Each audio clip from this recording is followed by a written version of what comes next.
안녕하십니까, 만두도량 담원입니다. 오늘은 제가 지금까지 신제자들 상담을 하면서 느낀 공통점, 신굿에 대한 제 생각과 그리고 지금 신굿을 하고 난 뒤 많은 제자들이 겪는 공통점에 대해서 몇 가지로 나눠서 이야기를 해보고자 합니다.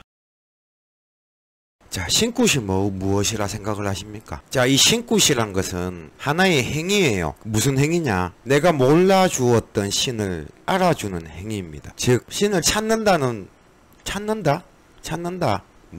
내가 몰라주고 지금까지 살았던 나한테 온 신을 찾아주는 그런 행위인데, 요즘 하는 신굿을 제가 볼 때는 첫 번째 문제점이 되게 일괄적이에요. 이게 무슨 말이냐? 예를 들어서 어떤 선생 밑에 가서 신굿을 한다 칩시다. 그러면 그 선생한테 지금 본인 이전에 7명의 제자가 있어요. 그러면 내가 신굿을 하는데 이제 첫 번째나 두 번째 들어왔던 제자들이 알아서 다 움직이고 옷도 알아서 다 입혀요. 그런 경험도 많이 해보셨을 거예요. 그러면 거기에서 생각을 해보자고요. 사람마다 다 신이 다르고 네 신 다르고 내 신 달라서 뚜껑을 열어봐야 된다.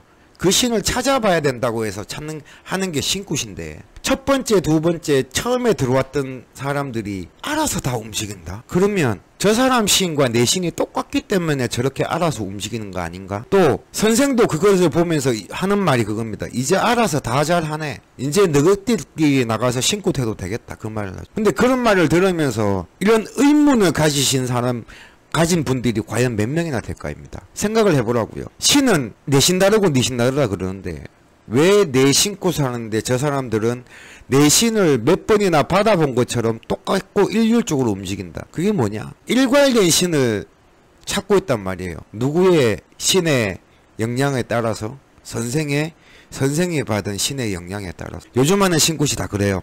보통 보면 놓는 과일부터 올라가는 과일부터 행해지는 절차, 그리고 신굿을 하면서 뭘 입어요? 신복이란 걸 입죠.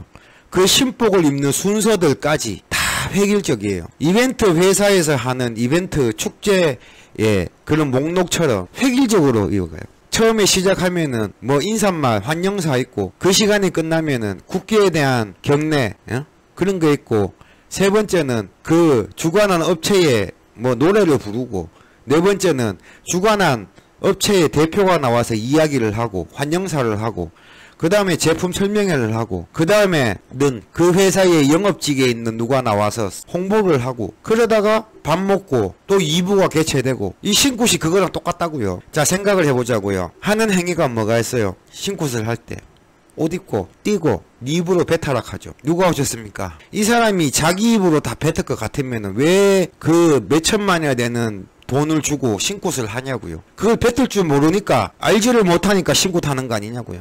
근데 네 입으로 뱉어라 그래요. 그래놓고, 그래서 이 사람이 뜨는 대로 뱉으면은 신선생이 아는 조금이라도 알고 자기가 느낀 게 있다면, 그래, 아이고 할아버지 오셨습니까 하고, 모르면은 할아버지 왜 오셨어요? 가세요 하죠. 왜 가냐고요. 신은 일관되지 않고 네 신 다르고 내 신 다르고 말을 하면서, 왜 신굿을 할 때는 자기가 아는 신이 아니고 다른 쪽에서 오면 할아버지 가세요 그 말을 왜 하냐고요. 지금까지 제가 이 신방굿을 하면서 들어오는 신명들 보면은, 제가 기존에 저도 공부하면서 알았던 신명들도 있지만, 저도 지금까지 하지 못했던 신명이 들어오는 데가 있어요. 그럴 때는 그런 신명을 찾아주고 알려주려고 신선생이 되겠다고 돈을 받고 굿하는 거 아닙니까? 제가 오늘 이 말 하는 이유는, 제가 하루에 적게는 2명, 많게는 5명, 한 달에 적게는 100명, 많게는 150에서 200명 정도 무당들 상담을 해요. 하다 보면 공통된 게 나오더라고요. 분명히 있어요. 이거를 한 4가지 정도로 나누다 보면, 첫 번째는 신굿을 하고 난 다음에 아는 것이 거의 없어요. 안다고 해봤자 대감, 불사, 성관도사, 글문, 약줄, 이게 다예요. 그리고 두 번째는 신굿을 하면서 내가 보고 느끼고 이런 것을 말하라고 말하라면 아니라고 하는 것. 그러면서 하는 말이 그거예요. 네가 지금 입고 있는 옷을 봐라. 눈 떠서 봐요. 여자 한복을 입고 있어요.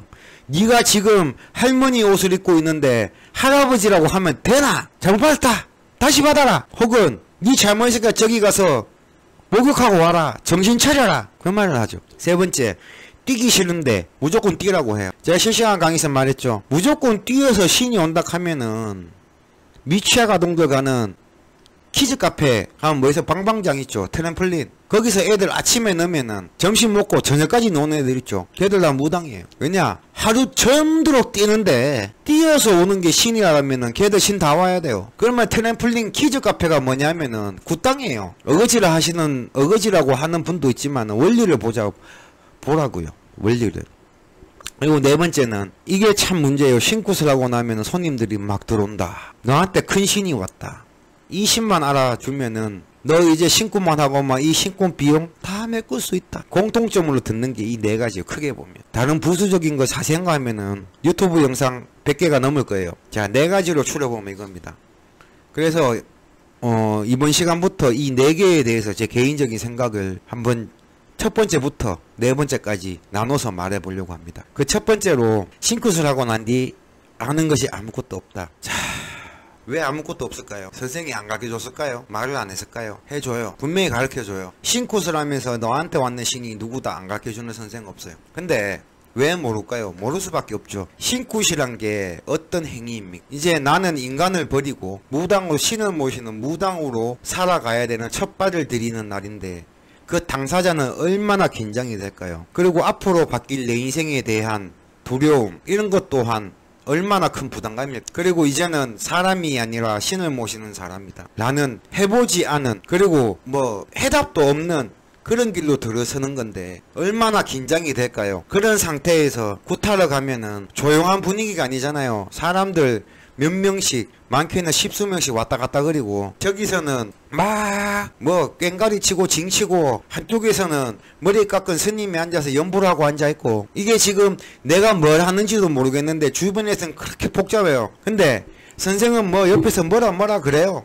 그게 귀에 들어오냐고요. 쉽게 말해서 결혼을 할 때 결혼식장에서도 주례사 말 기억하는 사람 거의 없잖아요. 그랑 똑같은 거예요. 사람이 긴장을 하고 있는데 그게 뭐가 될까요? 그래 놓고 어영부영 하다가 시킨다 하다 보면은 그 신굿이 끝이 나요. 그러면 선생이 하죠. 이제 다 찾고 다 받았다. 이제 가서 열심히 무당으로 살아라. 네, 가죠. 막상 하룻밤만 자고 나봐요. 기억 못해요. 그래서 선생한테 전화해서 묻죠. 선생님, 내 굿할 때 누구를 받았습니까? 내 할아버지가 누가 했고 뭐 안다고 해도 있잖아요.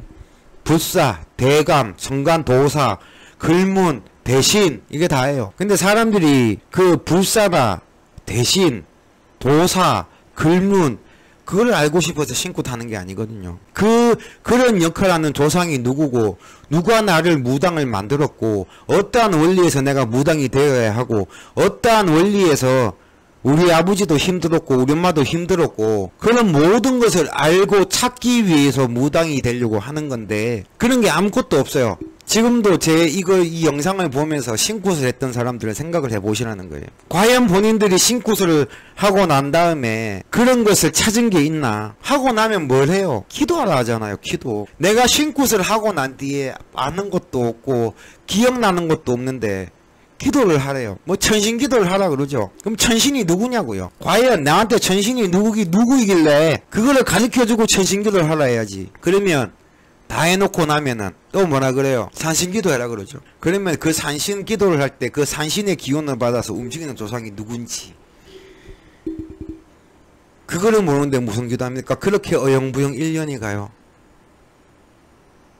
그러면 그렇게 하다가 어영부영 1년이 가서 지친 사람은 떨어져 나가요. 그러면 그렇게 1년이 지나서 떨어져 나왔다고 선생하고 손은 놓았지만 몰라요. 그렇게 되면요 자연스럽게 사람이 미쳐가요. 자, 사람이 죽을 때도 죽는 이유가 있어요. 어떤 이유냐? 나이 많이 먹어서, 병이 들어서, 전쟁터에서는 내가 적군한테 잡혀서 그런 이유가 있다고요. 근데 사람이 죽을 때도 분명히 이유가 존재를 하는데 내가 이 무당이 된 이유는 몰라요. 그거를 찾기 위해서 뭘 한다? 도대체 찾을 건덕지가 있어야지. 이게 대부분 그렇다고요. 이 이유를 그래서 저는 신방굿을 하고 나면 그날 기본으로 찾았다는 조상을 다 적어줘요. 종이에. 이런 조상이고 이런 조상이고 이거는 엄마한테 왔고 이분은 아빠한테서 왔고 내 새끼한테 내려가는 누군지를 제가 적어준다고요. 그리고 신굿을 하고 왔기 때문에 기본적으로 그때 찾은 조상은 내가 알아야죠. 알아야지만 내가 뭐 빌고 가든지 머리를 닦든지 어디를 찾아가든지 할 거 아니에요. 가만히 생각해 보시라는 거예요. 과연 내가 신굿을 하고 왔지만은 나는 누구를 받았을까? 그리고 지금 내가 신고 단지 예를 들면 6개월이 지났는데 과연 내가 신고 탈 때 받았던 조상을 내가 지금 다 알고 있을까? 생각을 해보시라는 거예요. 생각을 했는데도 그걸 모른다면은 그거는 선생한테 물어봐야 되는 거예요. 자, 뭐 첫 번째 이유는 여기서 마치도록 하고요. 두 번째, 내가 느끼거나 본 것을 아니라고. 두 번째 이야기는 제가 2부에서 다시 하도록. 자, 첫 번째, 신굿. 그리고 신굿을 하고 난 다음에 사람들이 느끼는 공통점 첫 번째, 신굿을 하고 난 뒤 아는 것이 거의 없에 대해서 제 개인적인 생각과 지금 제가 상담을 하면서 느낀 것들을 공통적인 예로 한번 설명해 보았습니다. 여기에 대해서 궁금한 게 있으면 댓글이나 아니면은 제 카카오톡 오픈 채팅방에 남겨주시면은 제가 답변을 드리도록. 자, 첫 번째 시간 여기서 마치도록 하겠습니다. 감사합니다.